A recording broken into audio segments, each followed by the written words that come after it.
On the right-hand side of your screen, again, you'll see that there is a field for entering questions. So if you wouldn't mind holding any questions that you have until the very end of the session, you can type those in and submit them, and we'll be able to see them on our end and answer them in the order that they're received. So thanks for that.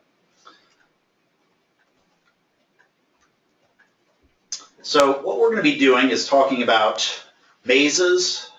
We're going to be talking about icing on the cake, and we're going to be talking about the ends of movies.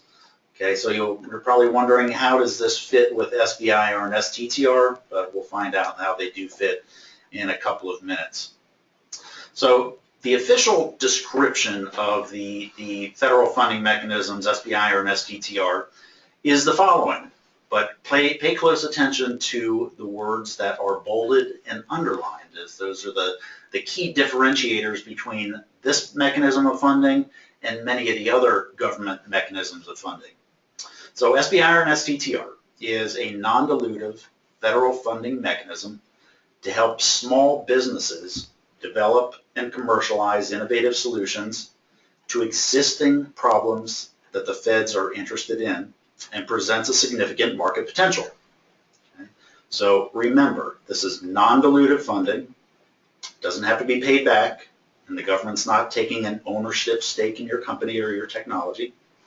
It's for small businesses, official small businesses. You have to be under 500 people in size to be considered a small business.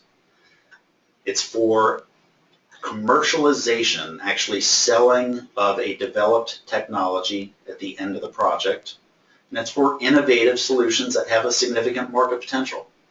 Okay, so these are problems that are being solved for a real issue out in the marketplace. So SBIR stands for Small Business Innovation Research. Back in 1982, the federal government mandated that the agencies that have over $100 million in R&D funding associated with them participate in the SBIR program. So today, there are 11 federal agencies that meet that $100+ million criteria. And those 11 agencies, by putting in 3.1% of their budget, equates to about $2 billion a year in the SBIR pot. Okay, again, 33+ year history. So it's been around for a long time, and it's gone through a number of reauthorizations through the Senate and Congress. So that should tell you that there has been a lot of success with this program because over those past 33 years, a lot of people have tried to kill it. The benefits of the program are very clear and can be sold well to the government. There's a sister program to SBIR called the Small Business Technology Transfer Mechanism, STTR for short. There are only 5 required agencies that participate in the mechanism. Those agencies only have to put 0.45 of their budget aside, and that therefore equates to about $200 million annually that's available. So about 1/10 of the size of the SBIR pool. However, keep in mind that the success rates between SBIR awards and STTR awards is roughly the same. So don't simply assume that since it's a much smaller pot of money in STTR that it's less or more competitive. They're about the same competitiveness rate.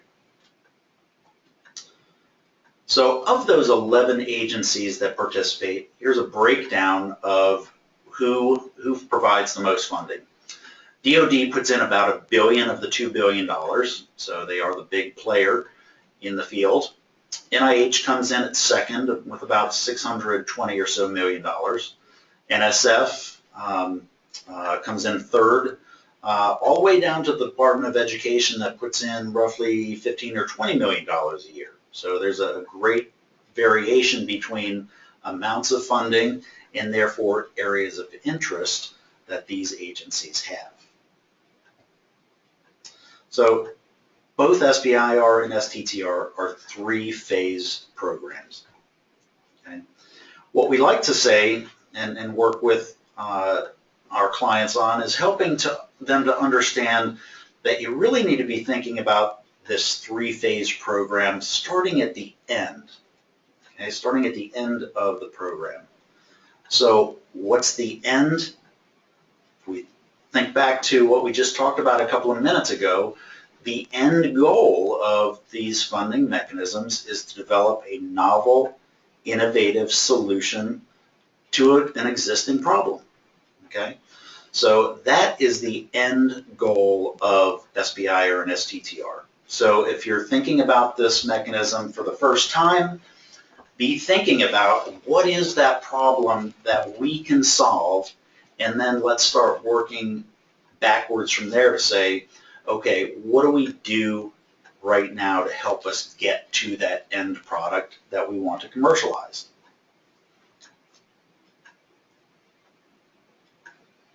So to start, we say, okay, now that we know that we have a product that has a significant market potential, what do we need to do to start testing this development of our product? Okay, this is where phase one comes in. So phase one provides roughly $150,000 to $225,000 in about 6 to 12 months of time to carry out a feasibility or a proof of concept type study. Okay? So that at the end of this phase one, you, the small business, should have data that suggests that your idea for the proposed solution actually works. It actually does what you originally thought it could do. Okay? So you proved your hypothesis. Win rates for phase ones are roughly 15 to 20%. Okay, so you're looking at about a 1 in 5 win rate, which on one hand is competitive, but on the other hand, considering what the win rates are for other government funding mechanisms, 20% isn't all that bad. And there are a handful of things that we at the SBTDC can do to help guide you through the process that will help to make those win rates hopefully even a little bit better than they are. Once proving feasibility in phase one, you're eligible to submit a phase two proposal. Okay, so it goes through an additional due diligence period, an additional review. Funds for phase two range from about $1 million to $1.5 million and roughly 24 months of time for you to, number one, build upon the phase one results, and best case scenario, get your technology or your product or your service to a point where it is a fully tested, vetted prototype. Okay, so oftentimes phase two projects will revolve around further development, getting that product or service out into the field, bringing that information back, working the bugs out, taking it back out into the field. So again, best case scenario is that you'll have a finished product at the end of the project. Oftentimes, however, SBIR and STTR phase one and two money is not enough to get you to a working prototype. So if you think about pharmaceutical development, $1.5 million, $2 million is not going to get you to that end product that you want. So oftentimes, follow-on funding is going to be a requirement. So we're not going to talk much about that today, but most of the SBIR awardees do end up going to equity investors, whether it be venture capitalists or angels, and they are much more successful to get that equity funding than they would have been without having SBIR in hand. So win rates for a phase two are about 1 in 2 to 1 in 3. Okay, so the win rates go up for a phase two because you've weeded out a lot of the companies that weren't able to prove feasibility in phase one, or they dropped out for whatever other reason. Again, leading on from phase two, you get to the phase of attempting to commercialize what you've developed. Okay? And commercialization simply means getting that product out into the hands of users. Okay? Getting buyers to agree that they should purchase your technology because it is going to benefit them from some standpoint. Okay, so commercialization is the end goal, and this is what makes SBIR and STTR much more or unique from the standpoint of other government funding mechanisms. Most other government funding mechanisms, R01s, R21s, don't necessarily have the end goal of a product that's going to sell. But the government in this case wants you to sell your product, wants you to sell your technology so that revenue comes into your business, tax base is increased, you will increase your employment, so everybody's happy. The economy is in good shape. The country is in good shape. Solutions are provided to problems. Okay, so that's the whole impetus behind SBIR. So we talked about SBIR versus STTR. Okay, so hopefully at the end of this session you'll have a good idea of which of these two mechanisms is going to be a better fit for what you're trying to do. So the first difference between these two programs has to do with a research partner that the small business works with. Okay? In an STTR, the small business must be in a joint kind of contract with a university to carry out the phase 1 and phase 2 research. Okay? So in an STTR, there must be a university that participates with the small business. In an SBIR, there is no requirement that a university play any role. Okay? The second difference has to do with where the principal investigator can be employed. In an STTR, the principal investigator can be either majority employed by the small business that gets the SBIR or STTR, or that person can be majority employed by the university that the business is partnering with. In an SBIR, on the other hand, the principal investigator must be majority employed by the business. So, long story short, STTR is much more university friendly in that the principal investigator does not have to give up his or her day job to be the PI on an STTR, and work can be still done at the university and then partnered with a small business. Okay? So if you're university affiliated or have a partnership with a university, STTR could be the better bet for you versus SBIR. But by all means, if you have questions about that, and a lot of people do, contact us, whenever the time is right, and we'll help walk you through that decision. So the small business is, again, the awardee of the funds, whether it be an SBIR or an STTR. So the funds flow from the federal government to the small business. And if there is a university participating in the project, the small business then pays the university as a subcontractor. So what do you need to be to be a small business? Okay, the small business must be for profit. It can't be a not-for-profit or a non-profit. It must be at least 51% owned by individuals. Okay, that means you can't be majority owned by a large corporation. You can't be majority owned by venture capitalists, etc. And you must be under 500 people in size. Okay, so most people will think, well, how am I going to be successful in going after these awards if I'm up against a company with 495 people? They're going to be much more competitive than I can be. I'm only, the proverbial 2 guys in a lab. Well, the answer to that is most companies that are that large are not going after SBIR and STTR funds. They're beyond that. They probably have many other mechanisms to fund their research at that point. A key statistic is that over 50% of these awards do go to businesses with under 10 people in size. So that's great in that the funds are staying with the truly small businesses in this country. So these mechanisms are purely solicitation based. Okay? What that means is that it is up to you, the business, to identify which solicitations these agencies have published, and these solicitations are areas of interest or problem statements that the institutions have developed. They want you to go out and identify the matching solicitation that you think you will be the best fit with. And there are a couple of, these days, very easy to use mechanisms to get a first glimpse of which problem areas exist in those 11 agencies that could be a fit with what you're trying to accomplish. And the first place to go to is SBIR.gov.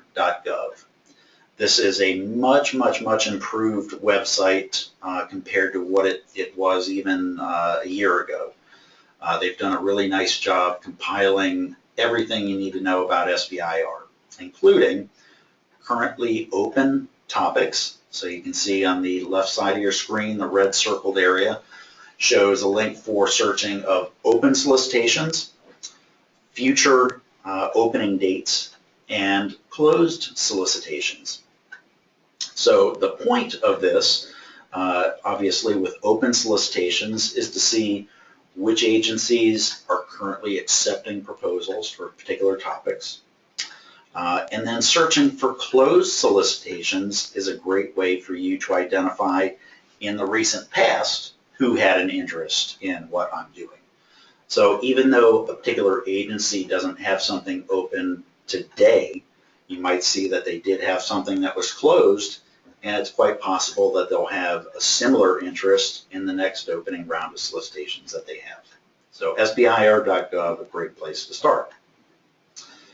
Each of the 11 agencies also has ranging from very good to very bad websites that you can go to learn about the solicitations that they specifically offer.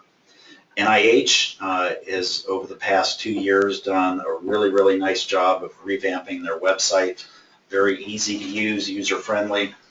And I pull up on the screen that you see now the document that they publish once a year that's called the Omnibus Solicitation. And this is a very large document that highlights each of the 26 institutes' various interests.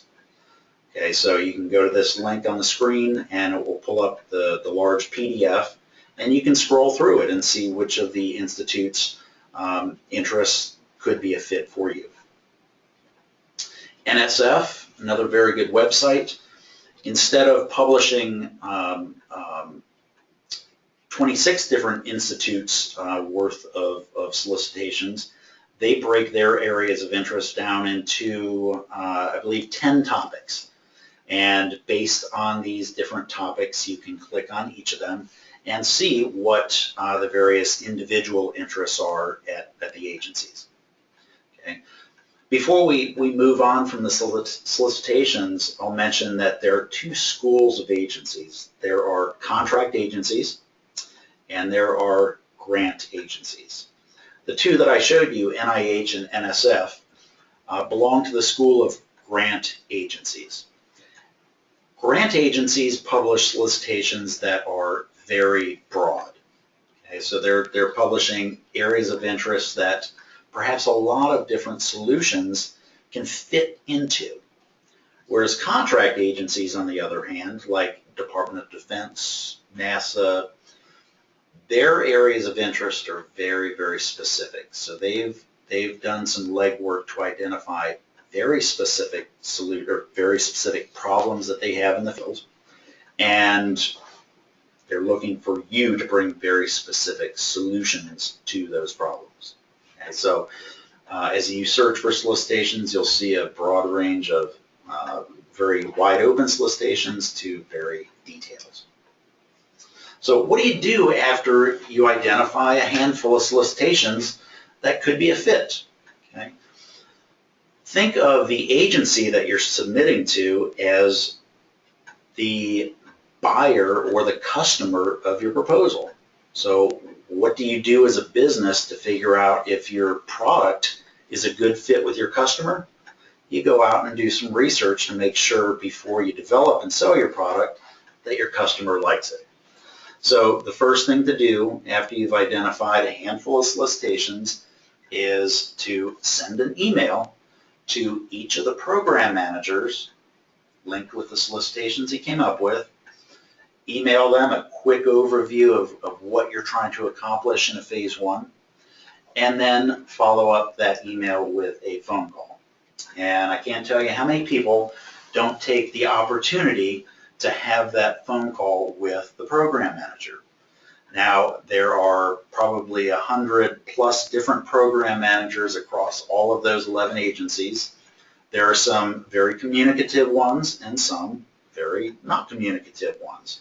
So no matter what, make the attempt to have that email, phone call conversation with them. And you'll find that some of them may not be very communicative, but any kinds of nuggets that you can gain from your communications is going to make your proposal more competitive than the proposal that did not have communication with them. So take that opportunity. And if you find somebody who's not communicative, try to identify who their colleague is and have a phone call with them. So it's well worth your effort to make connections. So let's quickly talk about what are the review criteria in the proposals that you're going to submit. First thing is we need to find out who are the people that are actually reviewing our proposal. Okay? So from the standpoint of the grant agencies, and contract agencies for that matter, you'll be looking at having your proposal reviewed by 3 different individuals.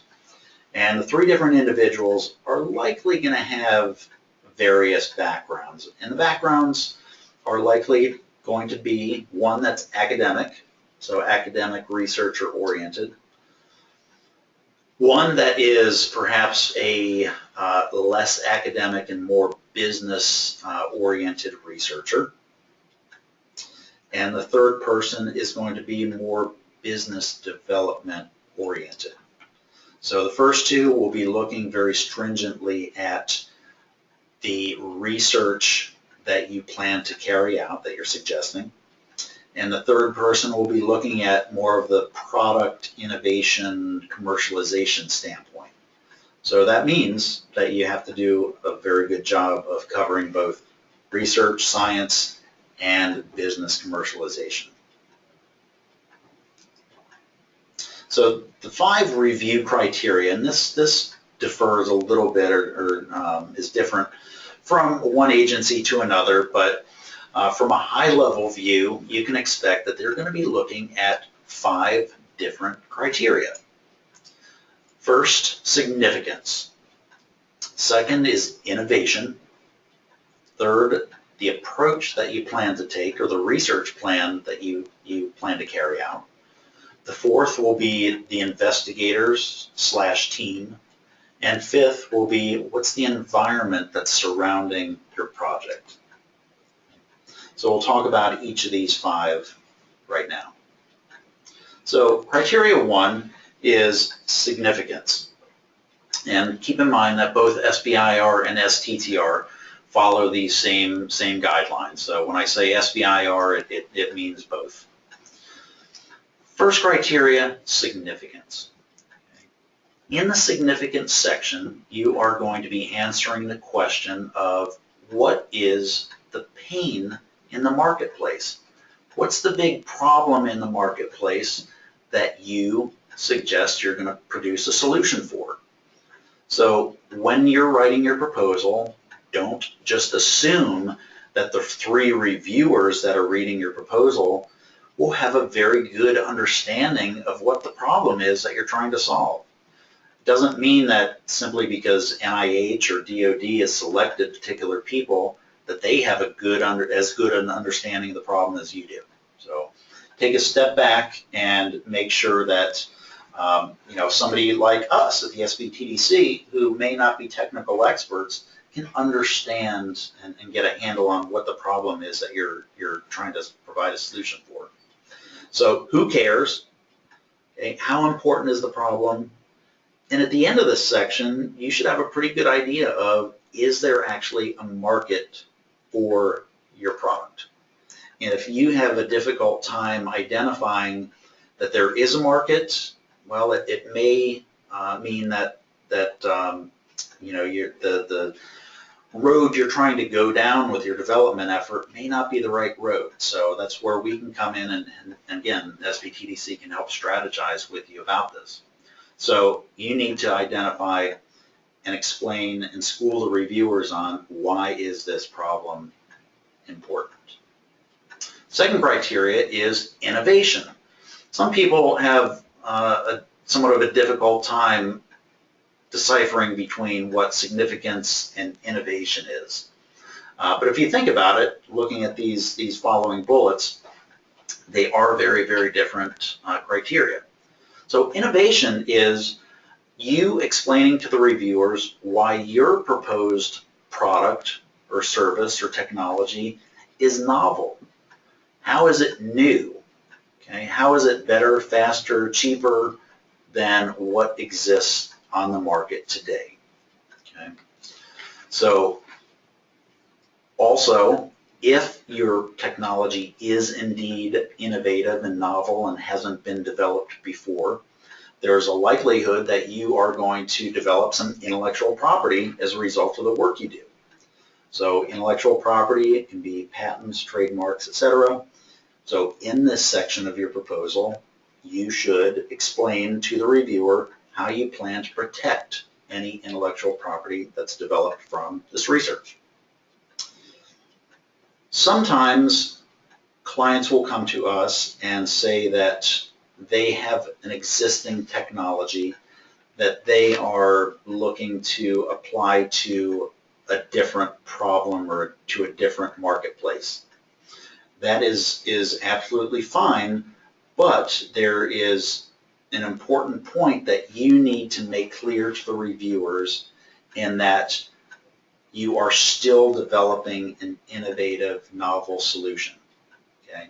What they don't want to see is that you are just creating some tweaks or some minor changes to something that you already have on the marketplace, and you know, you're just looking to dive into another pool of customers. Okay, so even if you do have an existing technology out there right now, be sure that what you're developing in a new phase 1 and phase 2 SBIR, STTR is novel, truly untested. The approach. The approach is all about what are the steps that you plan to take using $150,000 to $225,000 of money to carry out your research. Okay, so what are the task-by-task things, this research that you plan to do? And again, those first two reviewers who are researchers themselves, they're going to be looking very stringently at, does this research make sense? Does the timeline that you're proposing for the research make sense? Preliminary data. This is often an interesting topic to strategize with clients about. The SBIR and STTR agencies don't necessarily require you to have developed preliminary data already, although it is helpful. It's helpful from the standpoint of the agency understanding that you are a credible business, you're a credible scientist, and that you were able to develop some good preliminary data. On the flip side, if you've got absolutely no preliminary data, there's still going to be data existing from other studies that may not be a perfect fit with what you're trying to do, but you are going to have to go out and do literature reviews, etc., to show that, again, what the existing technologies are X, and what we're trying to do is Y, and how they're different. So a strong literature review is key. Criteria 4 has to do with the team that you have put in place to make this research happen. So there is the principal investigator. That's going to be the headline person on the project. That principal investigator really needs to have experience as it relates to prior research project management. So it's often very difficult for perhaps a postdoc or somebody early in their career to be the sole PI because they don't necessarily have a lot of expertise when it comes to research project management. So in that case, there is the opportunity to bring on a co-PI, somebody that does have that experience that is going to team with the earlier stage career PI. In addition to the PI, you really need to surround the project with as many experts as you think are necessary. So sometimes statisticians are overlooked.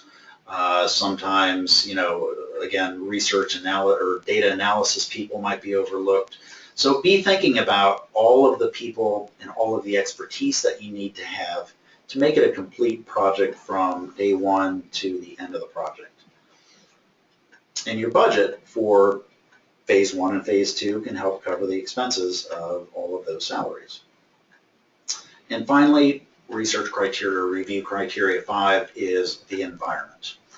The environment simply means what are all of the pieces that you've put in place that surround you as a small business. Who are the collaborators, the universities, small businesses? What are the facilities that you're going to need? Have you identified them? What is the equipment that you're going to need, and have you identified that, etc.?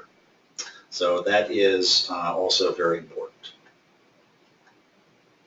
So as you can see, this from this 50,000-foot view that we've provided here, it is, a real maze that you're going to have to learn to get through.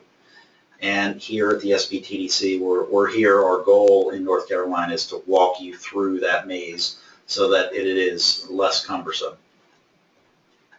So specifically, what our team does is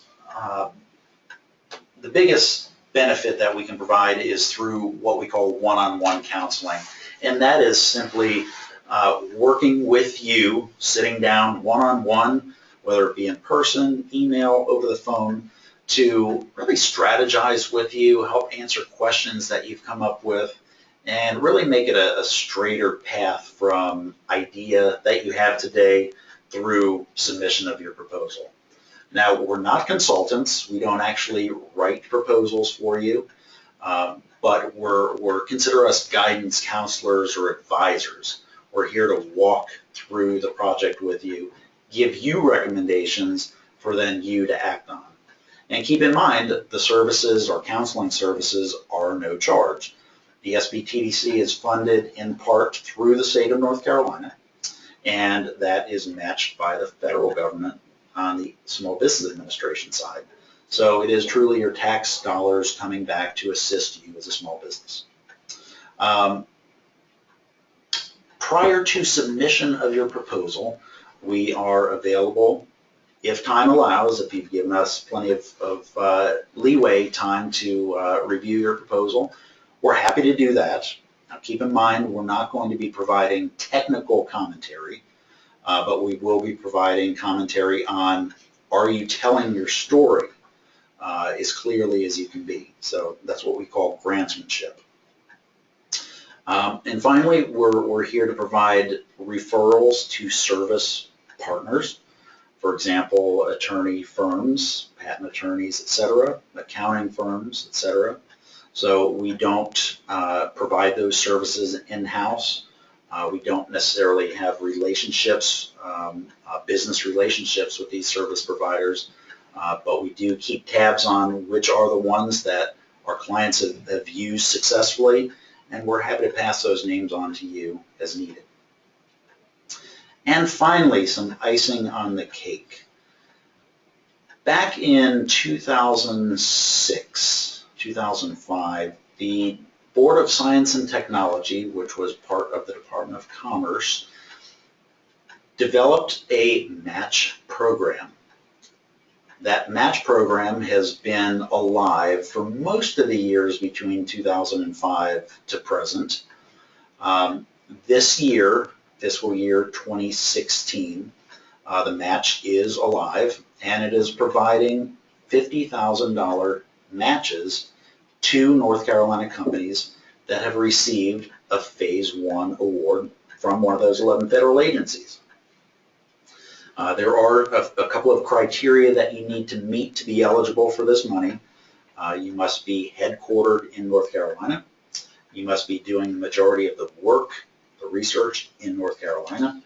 And I believe you can only win three of these over the life of the company to be eligible for this funding. But the beauty of the money is that you can use it for any purpose that you see fit.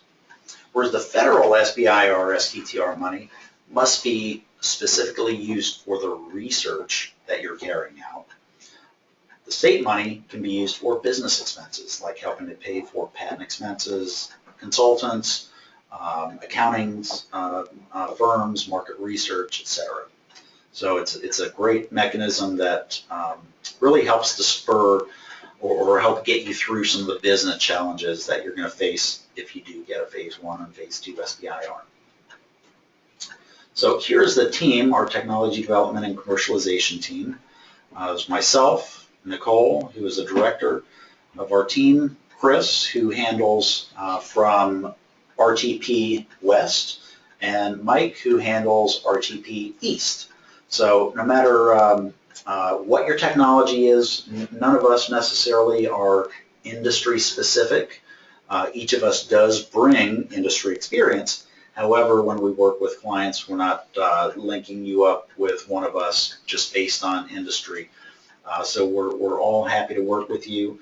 Primarily, we do work, as I mentioned, Chris and Mike, based on geographic region, but we don't hold that true in every case. So we're here as a team to work with you through business challenges, and at the end of the day, help make you more competitive when it comes to submitting and receiving SBIR and STTR funding. So with that, let's open it up to any questions that you have.